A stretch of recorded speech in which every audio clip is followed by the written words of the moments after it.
हमें घृणा करनी किसी ने सिखाई नहीं, फिर भी हम इतनी घृणा कर लेते हैं। हाँ, घृणा के विपरीत ज़रूर हमें शिक्षा मिली है।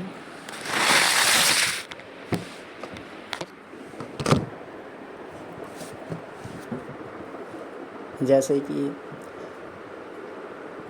समस्त संसार मेरा दोस्त, या सबके प्रति भाईचारा रखना, फ्रेटर्निटी। सब अलग होकर भी, यानी काला गोरा, हिंदू सिख मुसलमान, चीनी, अमरीकी या भारतीय, सब भाई, सब एक। यहाँ हमें वसुधैव कुटुम्बकम, यानी जो भी मेहमान है, पूरा संसार है, वो हमारा मेहमान, वो हमारा भगवान के समान। शिक्षाएं हमें भाईचारे की दी गई है, प्रेम की दी गई है, अतिथि देवो भव।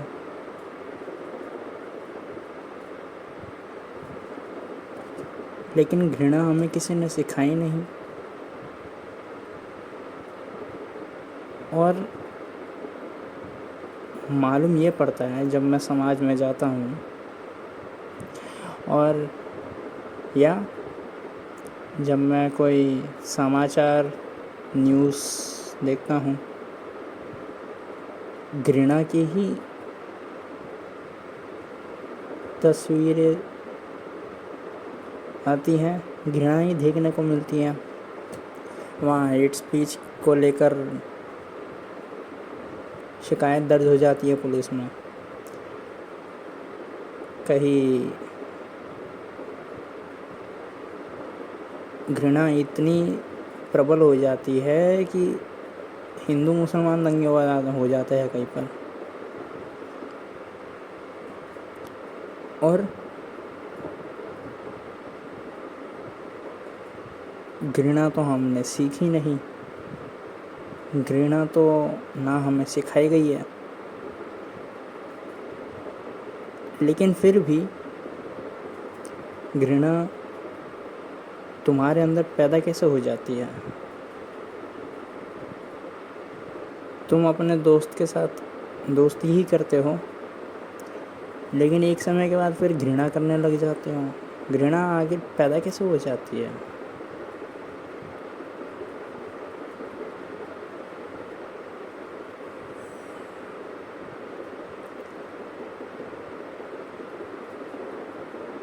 मैंने भी अपने विद्यालय में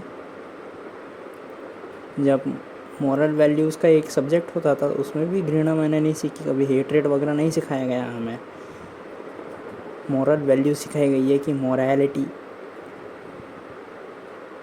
अच्छे दायित्व, नेकी के काम, वो सब सिखाए गए हैं हमें मॉरल वैल्यू सब्जेक्ट में। लेकिन घृणा उसमें भी नहीं सिखाई। लेकिन मज़े की बात है, जो नेटफ्लिक्स आती है या मूवीज़ वगैरह आती हैं, उसमें घृणा, हिंसा के दृश्य होते हैं, और वही ज़्यादा टॉप होती है।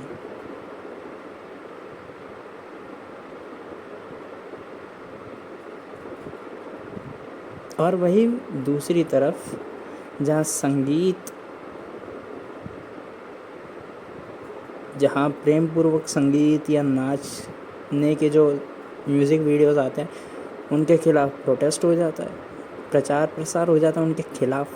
जैसे कि अभी हाल ही में बेशर्म रंग की जो म्यूज़िक वीडियो है, उसके खिलाफ प्रचार प्रसार हो गया था लगभग पूरे भारत देश में। कई बड़े बड़े हस्तियों ने उस म्यूज़िक वीडियो की प्रतिबंध लगाने की मांग करी।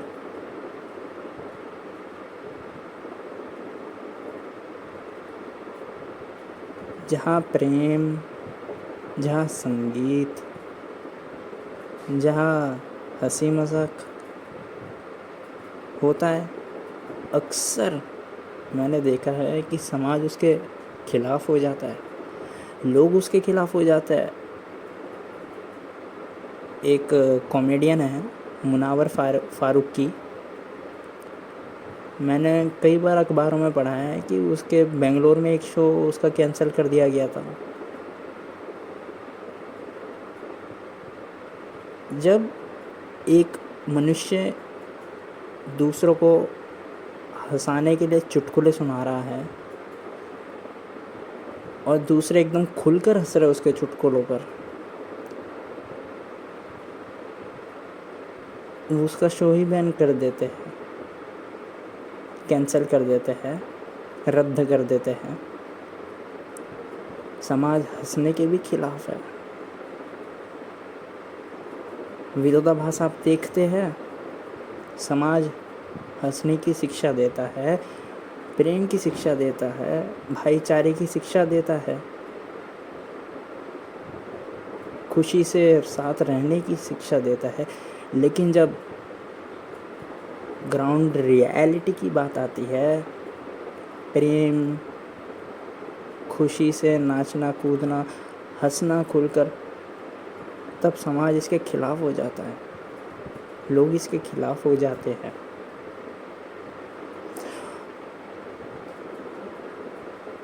और घृणा तो कभी समाज ने सीखी नहीं, ना हमें सिखाई, ना ही लोगों ने सीखी, ना लोगों ने सिखाई दूसरों को। लेकिन जो सिखाया यानी प्रेम सिखाया, जब वो प्रेम ग्राउंड रियलिटी पर आता है, जब अमल करते हैं लोग, प्रेम करते हैं लोग खुलकर, तब उन्हीं लोगों के खिलाफ सबसे ज़्यादा घृणा की जाती है समाज द्वारा।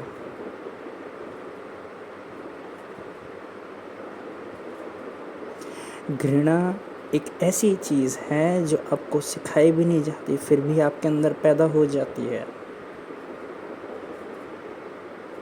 और प्रेम सिखाया भी जाता है, भाईचारा सिखाया भी जाता है, लेकिन वो केवल पोथी में ही रह जाते, किताबों में ही रह जाती है। और जो लोग जो पोथी से अपने जीवन में उतारते हैं भाईचारा, प्रेम और अमल करते हैं, दूसरों के साथ प्रेम करते हैं, दूसरों को भाई या बहन बनाते हैं, उनके खिलाफ हो जाता है समाज।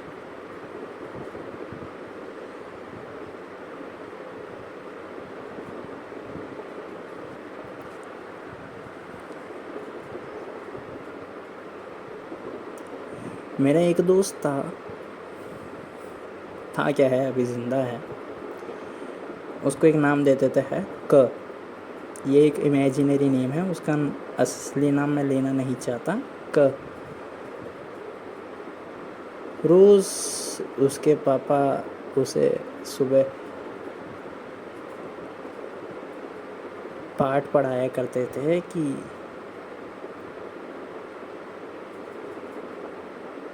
सारा संसार हमारा घर जैसा है, सब हमारे परिवार जैसे है, सब हमारी माँ जैसी, हमारे पिता जैसे, हमारे भाई जैसे है,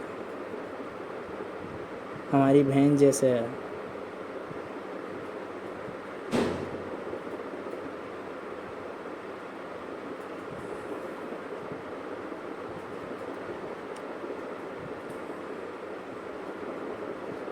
तो क बोला फिर तो पत्नी जैसे भी होगी हमारी सब। और अगर कोई महिला है तो उसके पति जैसे भी होंगे कोई, बहुत सारे, सभी पति जैसे होंगे भी।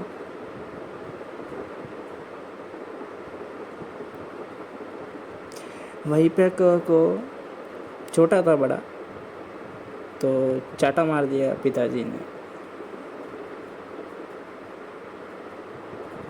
छोटा मतलब कि होगा 17 साल के आसपास की उम्र होगी। तो समाज जब सिखाता तब सिखाना भी नहीं आता समाज को। अब समाज बोलेगा कि सब हमारे परिवार जैसे हैं, तो परिवार में तो सब आते हैं, माँ बहन बाप बेटा भाई पत्नी पति। कोई किसी को माँ बहन जैसे समझेगा, कोई किसी को पत्नी जैसा समझेगा, कोई किसी को पति जैसा समझेगी, कोई किसी को पिता जैसा समझेगी। और जब जो सिखाना चाहते हैं और दूसरा कुछ सीख लेता है तब संघर्ष पैदा होता है,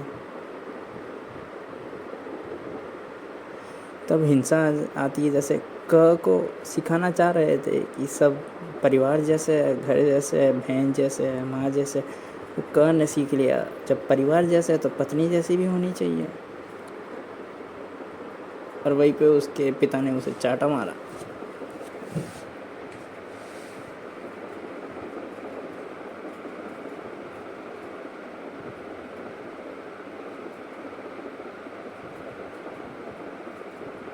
एक समस्या तो ये है कि जब आप सिखाने जाते हैं, कितना भी आप स्पष्ट होकर आप सिखाए, जिसे आप सिखा रहे हैं उसकी चित्त अवस्था के ऊपर निर्भर करता है, उसकी स्टेट ऑफ माइंड पर निर्भर करता है कि वो क्या ग्रहण करेगा, वो क्या ग्रैस्प करेगा। क्या वो वही ग्रैस्प करेगा जो आप सिखाना चाहते हैं, या फिर उसका बिल्कुल दूसरा कुछ ग्रहण करेगा।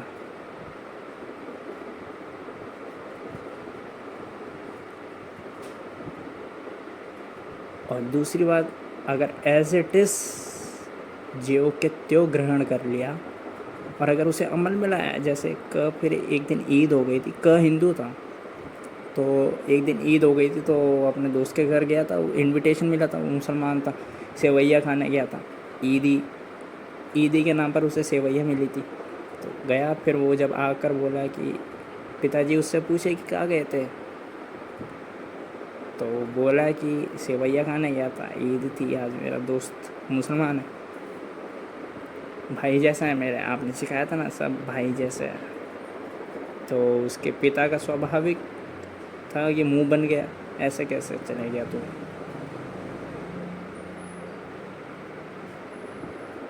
तो देखा आपने, पहली बात, जो शिक्षा दे रहे हैं ज्यों के त्यों पकड़ना बहुत कठिन है सीखने वाले के लिए। और जब सीखने वाला ज्यों के त्यों पकड़ता है शिक्षा को, तो जब उसे अमल में लाता है तो जो सिखाने वाला है वही उसके खिलाफ हो जाता है।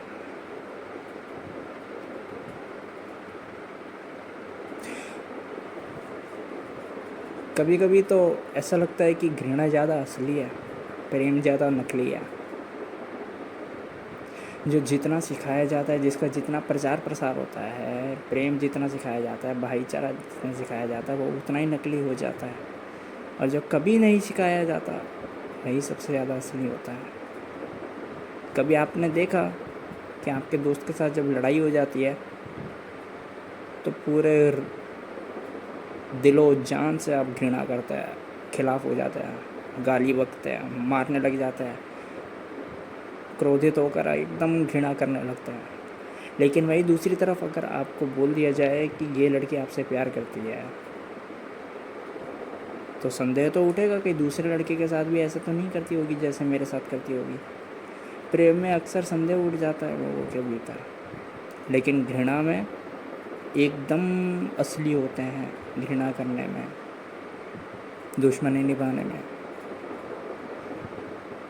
जबकि सिखाया प्रेम करना चाहता है लेकिन करते दुश्मनी है, दिलो जान से, एकदम ट्रूली।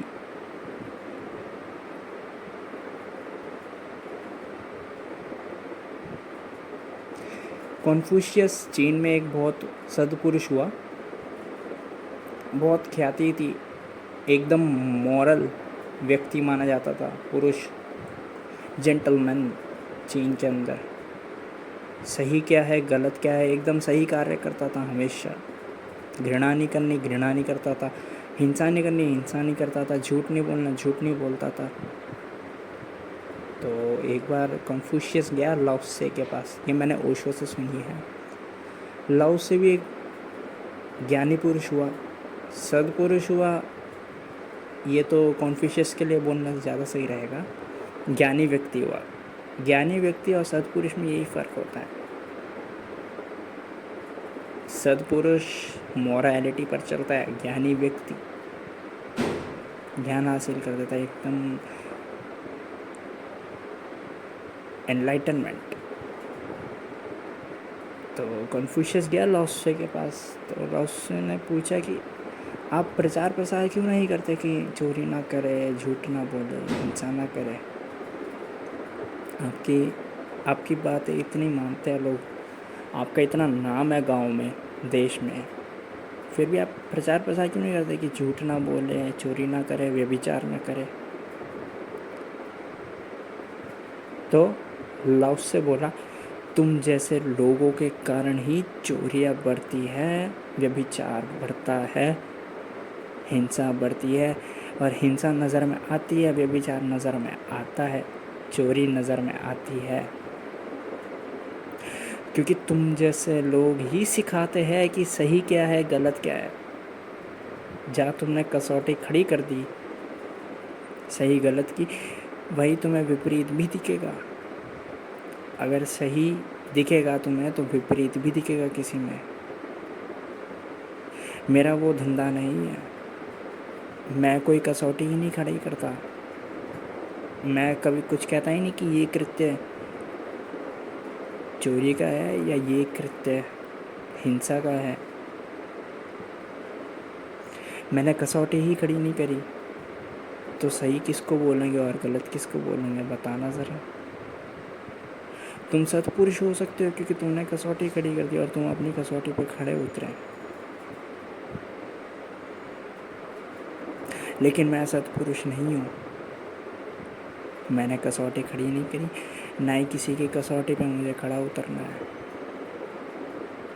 मैं इन दोनों के पार हूँ, सही गलत के पार हूँ मैं। इसलिए आपने देखा होगा सद से सद्पुरुष भी अशांत होते हैं, अभागे होते हैं बेचारे। बाहर बड़ी ख्याति होती है समाज में उन लोगों की कि कितना सुशील सद्पुरुष है, लेकिन भीतर अशांति मौजूद होती है उनके। स्ट्रेस उन्हें भी होता है, एंजाइटी उसे भी होती है।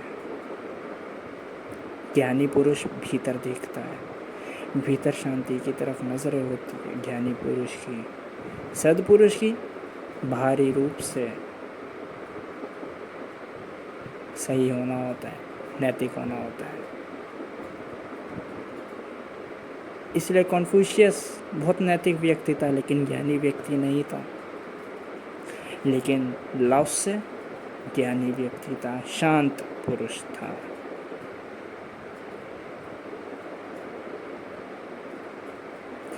जब आप शिक्षा ही नहीं देंगे प्रेम की, भाईचारे की, तब घृणा उठनी भी बंद हो जाएगी, क्योंकि प्रेम उठना भी बंद हो जाएगा। तब शांति भीतर रहेगी।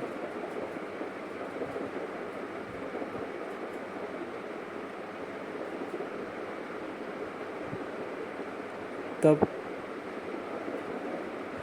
अपने आप ही उसके अंदर एम्पैथी जगेगी। ज़रा आप बताएं, आज इतनी शिक्षा व्यवस्था है शहरों में, अलग अलग धर्म है, खासकर हिंदुस्तान में बात करें तो ईसाईयत, हिंदू, सिख, बौद्ध, जैन, इस्लाम, कितने सारे धर्म हैं। अलग अलग धर्मों की अपनी अपनी शिक्षाएं हैं, कोई भी नफ़रत नहीं सिखाता, लेकिन फिर भी इतनी नफ़रत है यहाँ के लोगों में। और जहाँ जहाँ भी शिक्षा व्यवस्था है, चाहे धार्मिक शिक्षा हो या नैतिक शिक्षा हो, पूरे दुनिया भर में हर जगह नफ़रत दिखती है, घृणा दिखती है। आज से चले जाइए 4000 साल पहले, जब कबीले हुआ करते थे, आदिवासी हुआ करते थे, उनको तो ना कोई किताब पढ़नी आती थी, ना उनके ज़माने में कोई किताब होती थी।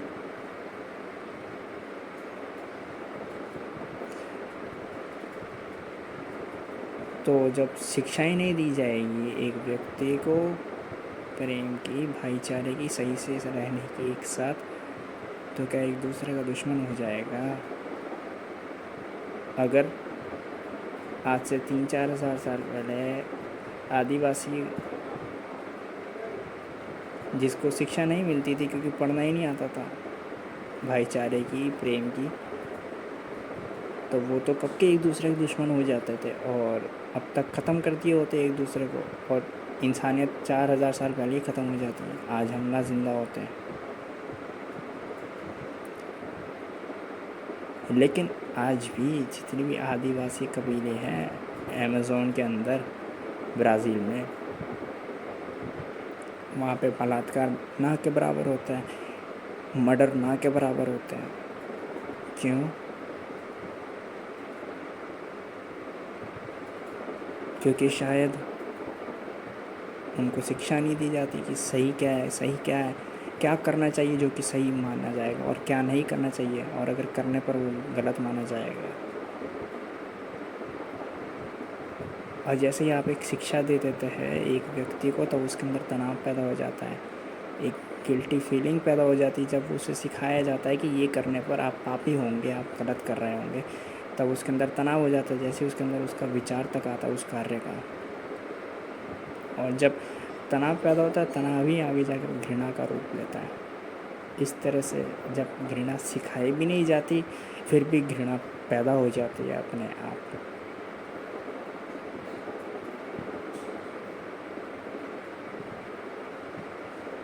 और घृणा ज़्यादा सच्ची होती है मनुष्य के अंदर in comparison of love, so called love और ब्रदरहुड, फ्रेटर्निटी। वो सिर्फ बाहर बाहर का दिखावटी होता है, भीतर तो घृणा सबके छुपी होती है।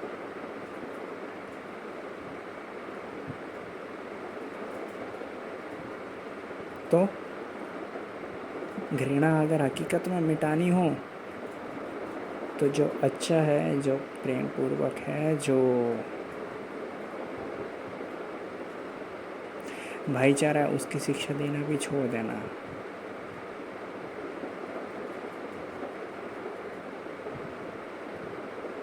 बच्चों को ऐसे ही बड़े होने देना नेचुरली। ज़्यादा सिखाने की ज़रूरत नहीं है। बच्चे ज़्यादा कोमल होते हैं, बच्चे ज़्यादा शुद्ध होते हैं तुमसे, बड़ों से। इसलिए तो बच्चों को भगवान का रूप बोला गया है। लेकिन बड़े होते ही किसी बड़े को कभी ऐसा सुना है कि जवान भगवान का रूप होता है? ऐसा क्यों? जब बच्चा बड़ा होता रहता है तब उसके भीतर घृणा पैदा हो जाती है और वो भगवान भी नहीं कहलाता। ईसा ने बोला है कि मेरे प्रभु के राज्य में वही प्रवेश कर सकेंगे जो बच्चों की भांति हो जाएंगे। ऐसा इसलिए क्योंकि बच्चे के अंदर कोई शिक्षा ही नहीं होती। बच्चा निर्दोष होता है,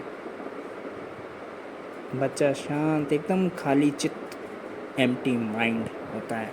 कोई संस्कार, कोई एजुकेशन उसके माइंड में नहीं डाली जाती, कोई ब्रेन वॉश उसका नहीं किया जाता। लेकिन जैसे जैसे वो बड़ा होता है उसका ब्रेन वॉश किया जाता है, दोस्तों द्वारा किया जाता है, टीचरों द्वारा किया जाता है, माँ बाप द्वारा किया जाता है, धार्मिक संस्थानों द्वारा किया जाता है, न्यूज़ द्वारा किया जाता है, और आज के ज़माने में तो सोशल मीडिया द्वारा भी किया जाता है, यूट्यूब द्वारा किया जाता है।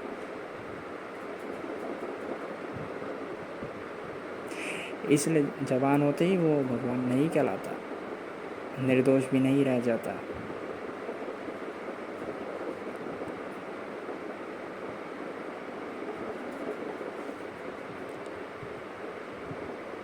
सब्सक्राइब करें अगर ये चलचित्र मददगार साबित हुई हो तो, और शेयर करें यह वीडियो।